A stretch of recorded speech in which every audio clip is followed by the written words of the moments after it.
Hi guys, welcome back to my channel. Now, if you haven't heard me mention it before, I have been a big, massive fan of the Lifetime UK TV series called Witches of East End.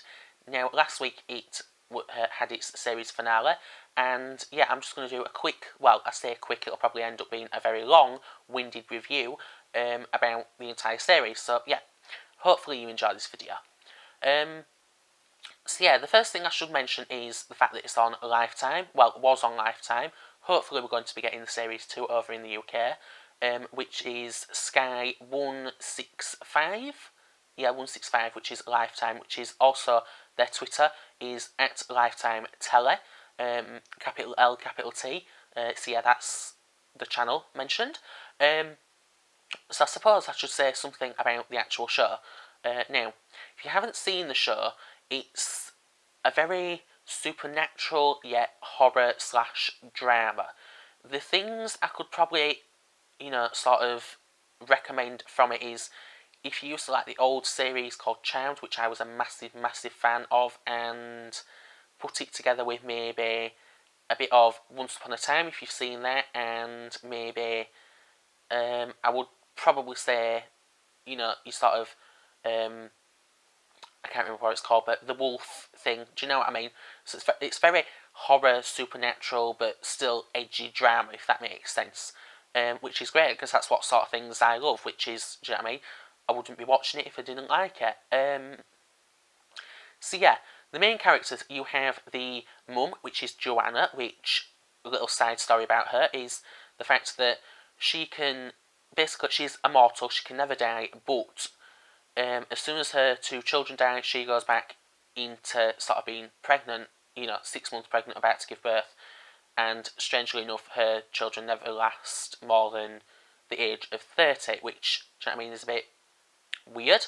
But this time around, she's told them nothing about their powers, so it's a bit, do you know what I mean, learning curve, if that makes sense. The next key character is Joanna. Joanna's sister, which is Wendy. Now, her weird magical power is that she can transform into a white cat. Now, there is a side story to that, is the fact that she can only have 9 lives. So, she's not immortal like her sister, she only has 9 lives. So, it's sort of, do you know what I mean? But once them 9 lives have run out, she's, dead. Which is, there you go. Obviously, you've got the two children, which is Ingrid, which is the very feisty, I'm going to kill you sort of personality. Do you know what I mean? She's not on a warpath, but she's that sort of. She's more hot-blooded, if that makes sense. And then you also have Freya, which is more of the earth child, sort of fairy, touchy-feely sort of side. So, yeah, 2 sides of 2 totally different coins, if that makes sense. Now, another key character is the shapeshifter. Now, this is what this series is all about. It's all about whether or not the shapeshifter is going to get her plan. And her plan is that she wants to kill all of the Bouchant, I think I'm pronouncing that right, not 100% sure, family. I'm going to skip in a minute to the series finale, which you'll grab whether or not the shapeshifter does so. Yeah. Then you've got the other 2 key characters, which is Dash and his brother Killian. I hope I'm pronouncing that right. Now, Freya is getting married to Dash, but it's whether, she sort of has a love interest with Killian, and it's whether will she marry him, does she fall in love with Killian, does she run off with him? All these sort of themes are going on all the way through the series. Yeah, so it's a very supernatural, yet, it's that sort of, I can't really find the words to describe it, but it's an amazing series. So that's the main characters done. Now, the entire series of the show runs along the fact that ages and ages ago, one of the key themes is that Ingrid, in her past life, used to go out with a sort of cult leader. And yeah, so she keeps getting flashbacks all the way through the series leading to that.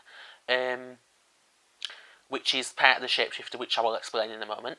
But then you also have Wendy and Joanna that are trying to teach the two women about their magical powers, about how to live a secret sort of life, and do you know what I mean? All the weird stuff that goes along with the theme of it being a witches sort of show.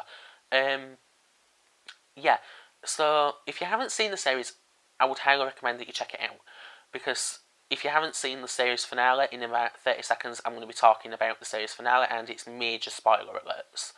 So that's about the series. As I said, a main theme is that whether or not the shapeshifter will get what she's after, which is obviously to kill the entire family. Now, what you don't see is all the way through the series is that you get little clips of the shapeshifter. You don't actually see who the shapeshifter is, so you're sort of left guessing who is it. Is it him? Is it her? Is it that? Do you know what I mean? And it's all sort of casting spells on, whether because she's trying to kill them. Now, there is, so it's a bit strange. As I said, the shapeshifter, you do find out in the series finale who it is, and it turns out that it's the mum of the two boys. That Freya's, is it him that I want to go out with? Is it him? Do you know what I mean?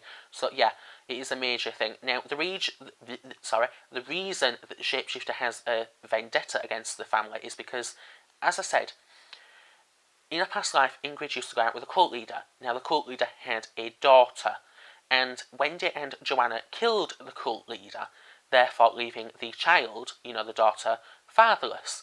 So being a shapeshifter, she can change her form, and basically what she's done is she led all the family into believing that she died about 60 years ago, and yet she's not in fact dead. She's moved next door to them, and she's trying to plot to kill them. Now, in the series finale, what had happened is that the episode before, she had stolen Freya's powers, so Freya had no powers.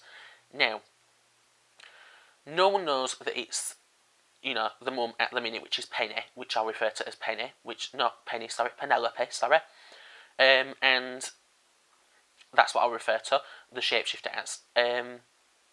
Now, Freya has two minds, because the series finale leads off on her wedding day.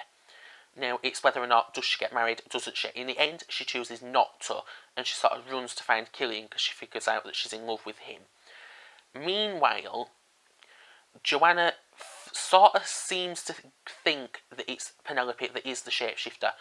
Now, little plot twist, Penelope has changed into Wendy, so when Joanna finds Wendy and goes, I think it's Penelope, Wendy, aka Penelope the shapeshifter, is, do you know what I mean? I'm aware that it's very hard to follow. Goes, let's go down to this portal. Now the portal is through to their old world where they came from, which is called Aslan, or I can't really pronounce that, so I'm not even going to bother. Asgard, that's it, there we go. And it's all about whether or not they'll, that's basically where they came from. Joanna does in fact find out that it's Penelope, but Penelope sort of puts her into this sort of prison sort of thing, and tries to kill her. Now, about 20 minutes later, Wendy does pop in the room and does kill Penelope, which means that Freya's powers go back to her. The only trouble is that, being that Dash and Killian are her children, what she's done is she's stolen their powers. So they've been given their powers, which means they're totally bizarre to what's going on. So it's very strange. On the other side, you have Ingrid's main storyline, which is the fact that a boyfriend of hers thinks he can find the gate to Asgard. Now, in a couple of previous episodes, there is a key to Asgard, which is called the Serpent's Clapt or something like that. It's a big gold snake thing. Anyway, that gets destroyed, and he figures out that Ingrid is the other key. So basically, he sort of forces her to open the portal, and he goes through it. Now, turns out that they also have a brother that they had to leave behind in Asgard. So, presumably, because the form steps out of the portal when she opens it, that's what I'm kind of guessing is who came through. So yeah, very hard to follow series, but amazing, amazing series finale. I mean, the special effects were amazing. Out of 10, I'd have to give it a 9.5 to 10. I mean, I tend not to give everything, well, I tend not to give most things a 10 million because there's always room for improvement, but I don't think that series finale could have got any better because obviously we were leading up to this big pivotal moment all the way through the series. So yeah, so that's been my little rambling review, and yeah, hopefully we'll get the series 2, you never know, of the Witches of East End, which was on Lifetime UK. So yeah, hopefully you've enjoyed this video, and I'll see you again in another video.